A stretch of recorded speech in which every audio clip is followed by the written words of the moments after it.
ایک ایسی سلطنت جہاں ایک انسان خود کو خدا کہتا ہو، جہاں طاقت، دولت اور لشکر اتنے زیادہ ہوں کہ سچ بولنا جرم بن جائے۔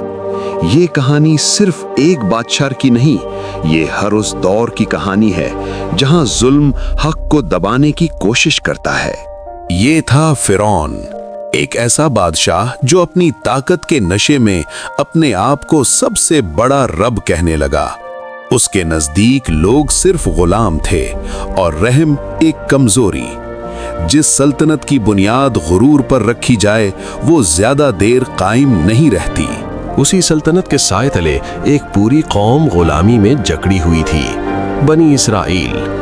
دن بھر مشقت، رات بھر خوف، ان کے بیٹوں کو قتل کیا جاتا اور عورتوں کو ذلت کے لیے زندہ رکھا جاتا۔ یہ ظلم صرف جسموں پر نہیں تھا، یہ روحوں کو توڑ دیتا تھا۔ جب ظلم روز کا معمول بن جائے تو انسان جینا تو سیکھ لیتا ہے مگر امید کھو دیتا ہے۔ بنی اسرائیل بھی اسی مرحلے پر تھے، لیکن اللہ کا قانون ہے کہ جب ظلم حد سے بڑھ جائے تو اس کا انجام قریب آ جاتا ہے۔ حضرت موسیٰ علیہ السلام کو حکم دیا گیا کہ فرعون کے دربار میں جا کر حق کا پیغام پہنچائیں، نہ لشکر کے ساتھ، نہ طاقت کے ساتھ، بلکہ یقین کے ساتھ۔ اور جب وہ دربار میں کھڑے ہوئے تو سچ پہلی بار اتنی جرت سے بولا گیا۔ فرعون نے اس پیغام کو سنجیدگی سے نہ لیا۔ اس کے نزدیک یہ صرف ایک اور آواز تھی جو اس کی بادشاہت کو چیلنج کر رہی تھی۔ اس نے مذاق اڑایا، کیونکہ جب غرور آنکھوں پر پردہ ڈال دے تو حق بھی مذاق لگتا ہے۔ پھر اللہ کی طرف سے نشانیاں آنا شروع ہوئیں، ایک کے بعد ایک، تاکہ سچ اور جھوٹ میں فرق واضح ہو جائے۔ لیکن جنہوں نے پہلے ہی انکار کر لیا ہو، ان کے لیے نشانی بھی ہدایت نہیں بنتی۔ بنی اسرائیل نے سب کچھ دیکھا، مگر ان کے دل اب بھی خوف سے بھرے تھے۔ صدیوں کی غلامی ایک دن میں ختم نہیں ہوتی۔ آزادی کا راستہ ہمیشہ آزمائش سے بھرا ہوتا ہے۔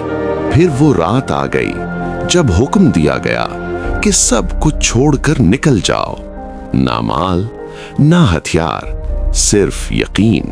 یہ سفر صرف جسم کا نہیں تھا، یہ ایمان کا امتحان تھا۔ جب فرعون کو خبر ملی تو اس کا غرور اور بھڑک اٹھا۔ اس نے سمجھا کہ کون اس کی طاقت سے بچ سکتا ہے۔ وہ اپنی فوج کے ساتھ اس راستے پر نکل پڑا جو اس کا آخری راستہ بننے والا تھا۔ سامنے سمندر، پیچھے فرعون، نہ کوئی راستہ، نہ کوئی پناہ۔ اب فیصلہ صرف ایک چیز کرے گی، اللہ پر یقین، اور جو ہونے والا ہے وہ تاریخ بدل دے گا۔ یہ وہ لمحہ تھا جہاں انسانی تدبیر ختم ہو جاتی ہے۔ سامنے سمندر اپنی پوری وسعت کے ساتھ خاموش کھڑا تھا، اور پیچھے فرعون کا لشکر گرد و غبار اڑاتا ہوا نزدیک آ رہا تھا۔ یہ وہ مقام تھا جہاں صرف اللہ پر بھروسہ باقی رہ جاتا ہے۔ بنی اسرائیل کے دل کانپ اٹھے۔ کچھ نے کہا، اب ہم پکڑے گئے۔ غلامی کی زنجیریں دوبارہ محسوس ہونے لگیں۔ یہ خوف فطری تھا، مگر ایمان کا امتحان بھی یہی تھا۔ اسی لمحے حضرت موسیٰ علیہ السلام نے وہ بات کہی جو قیامت تک ایمان والوں کو سہارا دیتی رہے گی۔ ہرگز نہیں، میرا رب میرے ساتھ ہے، وہ ضرور راستہ نکالے گا۔ یہ یقین الفاظ نہیں، ایک طاقت تھا۔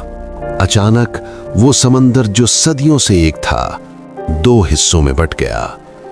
پانی دیواروں کی طرح کھڑا ہو گیا اور درمیان میں خشک راستہ بن گیا۔